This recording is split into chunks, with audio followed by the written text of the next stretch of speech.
Hey everybody, welcome to Reaper's Reviews again. I decided to post a review since last time I made a review was May 1st. And obviously, well, that's not working out.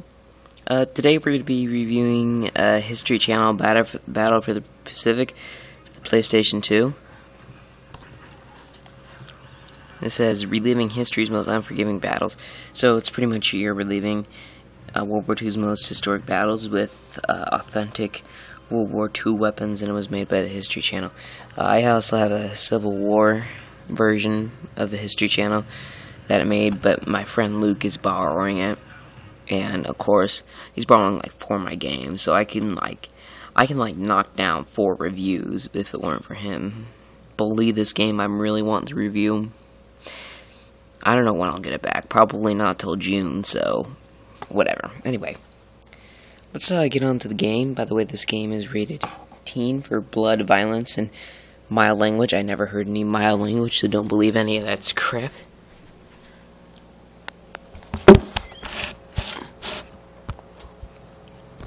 Excuse me.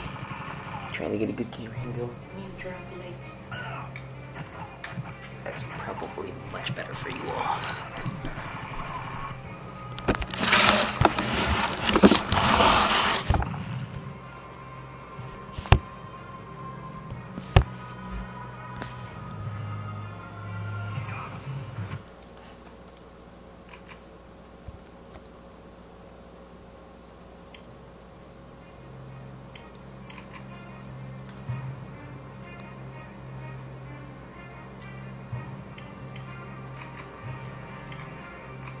Now there's some up and downs to this game. I think I will talk about the downs first. First of all, the downs. Levels, boring. I mean, the levels are absolutely just my head hurt so bad when I boring. I mean, you pretty much, all the atmosphere looks the same. And pretty much, you don't even know where you're going to go. The southernmost point of the... And as for the weapons, you pretty much get the same thing. Like, there's this silenced Colt that you get in there. You get that for like half the game. And you can't swap your pistol, and if you can, it's for another pistol. No, like, shotguns or anything. You're pretty much combined down to sniper rifles, M1 Garands, and machine guns.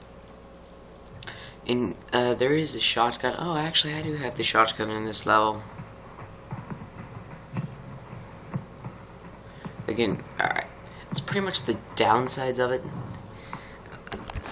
The missions can be kind of boring at sometimes. But other than that, the graphics are fairly good for a game made in 2007, I think.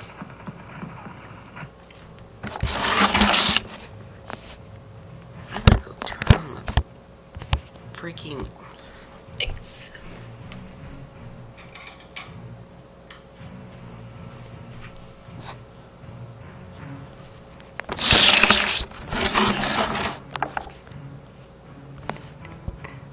There you go. Anyway, yes, it's got better games than the it's got better graphics than Civil War, and the weapons are pretty good for the most part, and the grenade system is pretty good as well. But one thing I hate, all the enemies use the same gun. There's no like equal distribution of guns. I mean, it's all jacked up. I mean, this game is pretty good, but all the enemies fire the same. They're just standing there like, you know, like firing off their gun, and I'm just like, come on. Alright, let's try some positives now, because I think you've heard enough about me babbling on about my personal complaints in the game. Other than that, this game is just absolutely kind of fun to play. I mean, do not clear it on easy, because easy is so, I mean, well, as the name implies, easy. But it is so easy.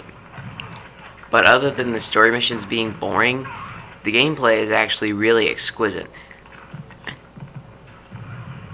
The weapons are actually fantastic. You can actually get a knife to stab somebody with. That is what you don't see in very many games, and if it is, it's very done cheaply. This is actually done good. Now you can actually get your... I mean, the weapons are just absolutely awesome.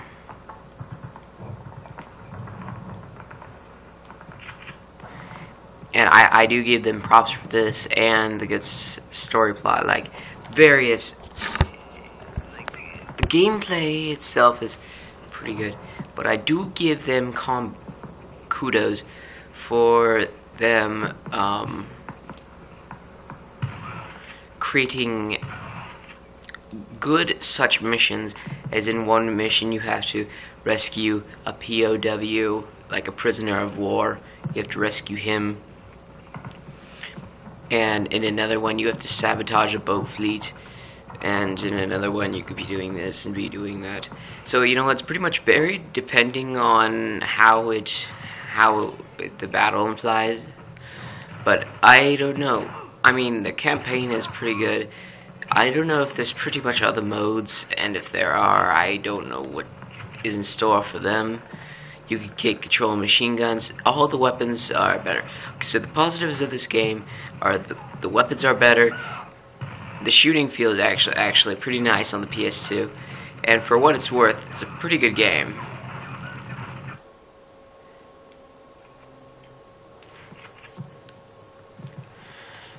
It is a pretty good World War II shooter, despite... Now, this game would be really good if you could, like, survive the attack on Pearl Harbor, or even, like, D-Day, and combine it with one thing. Then it would have been good. But instead, it's the, you know... It is a pretty good World War II Pacific game. But here, let me end you with the downsides. The downsides are...